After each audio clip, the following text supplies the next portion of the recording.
Muito bem, hora de oração, excelente dia para você, Deus abençoe ricamente o seu final de semana, aproveite, descanse, esteja com a tua família, vá à casa de Deus, ore e consagre os teus caminhos e os teus dias em nome de Jesus, amém? Continuo falando sobre o livro e a carta do apóstolo Paulo aos Colossenses e elementos tão grandiosos e preciosos à nossa edificação espiritual. Acompanhando esses dias, você estará fazendo a leitura desse livro tão rico, tão precioso que o apóstolo Paulo preencheu, provavelmente quando estava em uma das suas prisões em Roma, enviando essa carta à igreja dos Colossenses para tratar algumas anomalias, influências que eles estavam sofrendo e os ataques malignos de Satanás e situações que os estavam pressionando para que ficassem descaracterizados, contrários à grandeza e à vontade do Senhor para a vida deles. Antes de começar essa mensagem hoje, eu quero orar por você. Ore comigo, apresente a tua casa, a tua família, todos os nossos familiares preciosos diante do Senhor, que eu creio que Deus vai estender a mão para perdoar os seus pecados, para alcançá-los com a bênção da salvação, para alcançá-los com a bênção da libertação. E como falei mencionando ainda ontem sobre aquilo que é a reconciliação na presença do Senhor, se há alguém enfermo, se há alguém enlutado, para que a bênção de Deus possa realmente confirmar aquilo que os homens não conseguem, possa sanar a dor que os homens não conseguem, possa vir o Espírito Santo e pôr a mão nos teus caminhos e nos teus dias e fazer com que você possa realmente compreender a vontade de Deus e os seus caminhos em nome de Jesus. Pai de amor, obrigado por esta comunhão santa e por esta condição de nos reunirmos hoje. Cada servo teu, cada serva tua, onde estiverem agora, em casa, na rua, no trabalho, pela manhã, pela tarde, pela noite, seja, meu Deus, o teu Espírito Santo ajudador a estender mãos de ajuda, de auxílio, Senhor, sobre cada alma, onde há um pesar, onde há uma frustração e angústia, onde existem carências e necessidades. Todo-Poderoso Deus de Abraão, de Isaque e de Israel, clamamos a Ti no nome de Jesus Cristo, repreendendo todo o mal, todo espírito que traz angústia e toda obra, Senhor, que coloca a vida de uma pessoa refém, escrava, meu Deus, das dores e do sofrimento, livra de tais e tais males, muda o pensamento, transforma a disposição interior, Tu és poderoso, envia uma palavra, Senhor, oh meu Deus, e tudo se transformará, traz um pensamento, uma lembrança, Senhor, alguém que possa ministrar esta mensagem que aqui está, como instrumento de revolução, de restauração interior, de cura e de libertação. Assim eu clamo e abençoo para que haja provisão, do Deus da provisão, prosperidade por aquilo que semeamos e vitória diante do Senhor, não pelo caminho das benesses e das trocas da religião, dos rituais religiosos, mas pelo relacionamento sincero daqueles que reconhecem é o Senhor.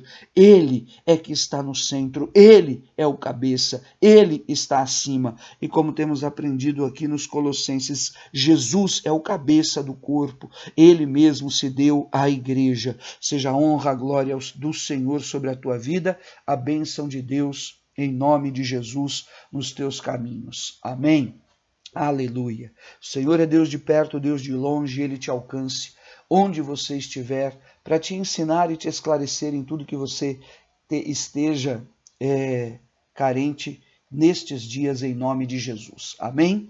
Colossenses, no capítulo 1 e o versículo 24, o apóstolo fala sobre o mistério do Evangelho, o mistério da possibilidade, da oportunidade da salvação aos gentios, obra essa que só poderia ser feita através do sacrifício do Filho de Deus. Ele chama desse mistério, ou seja, aquilo que estava oculto e foi revelado, de modo que a igreja dos Colossenses, ela sofria esse grande ataque de muitas seitas e heresias e de muitas tentativas da engenhosidade filosófica e cultural da época, sobretudo na Ásia, na Europa, assim por diante, de fazer com que esfriasse aquele calor verdadeiro do conhecimento de Cristo, da revelação do Espírito do Senhor aos corações, que haviam se se convertido, que conheceram a verdade do Senhor, tiveram experiências, foram marcadas, mas de algum modo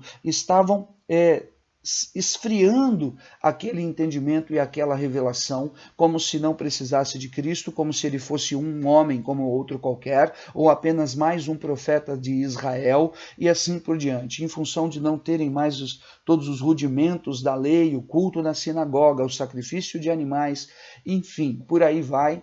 Então, aquele ataque ele era constante à igreja, e nada mais, nada menos era do objetivo de Satanás tirar as pessoas do evangelho, tirar as pessoas da revelação. Então vem o apóstolo Paulo tratar isso, mostrando esse mistério, mostrando a riqueza do conhecimento dessa revelação, em detrimento de qualquer nível de entendimento ou de sabedoria humana que poderia existir naqueles dias, que poderia tentar apagar as experiências, testemunhos e milagres que eles haviam vivido.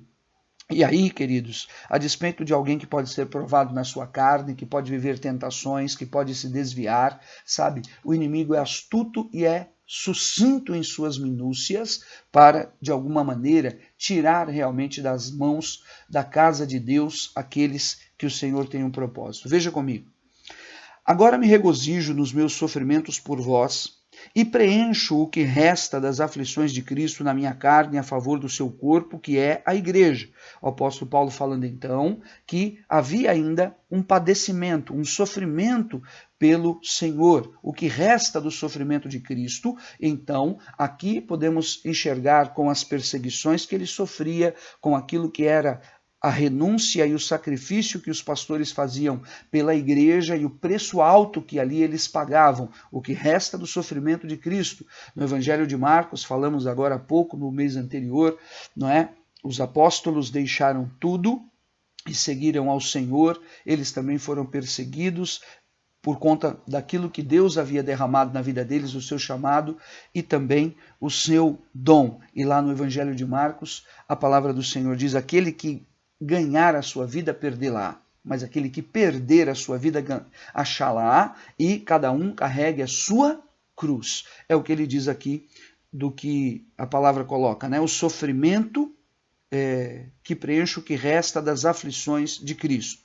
Versículo 25, da qual me tornei ministro de acordo com a dispensação da parte de Deus que me foi confiada a vosso favor, para dar pleno cumprimento à palavra de Deus. O apóstolo Paulo recebeu a revelação de que ele era um ministro, um pastor, um apóstolo, ungido de Deus, o embaixador, o enviado do Senhor. Esse era o propósito de Deus para a sua vida. Me tornei ministro, e para quê? Para que o evangelho fosse levado em detrimento da vida daquelas pessoas, para a vida daquelas pessoas.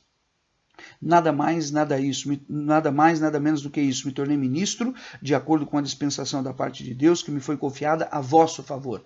É para as pessoas. Nós não temos ministério para nós, temos ministério para servir. Essa é a verdade e a revelação da palavra.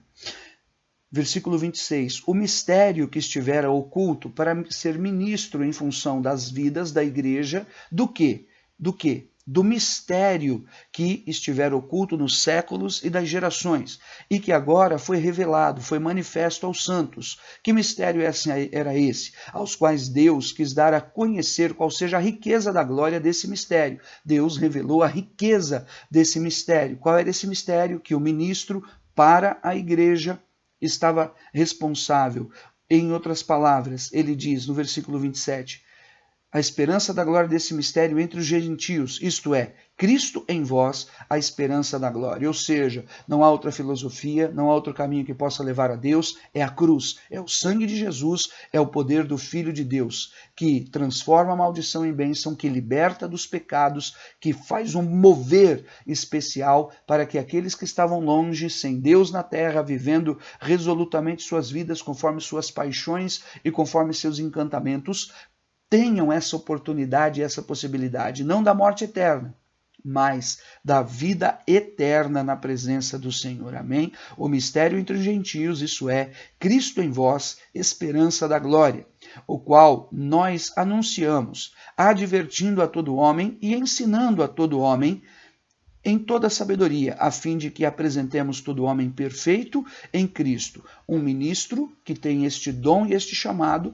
que não é para exclusivamente a sua própria vida, mas em detrimento do próximo, da igreja, a favor da igreja, fazer conhecer o mistério. Qual mistério? O mistério da riqueza da glória, Cristo em nós, os gentios. Deus tinha a promessa do Messias para Israel, mas expandiu esta promessa através de Jesus Cristo, seu Filho, para toda a criatura, para todo aquele que nele crê.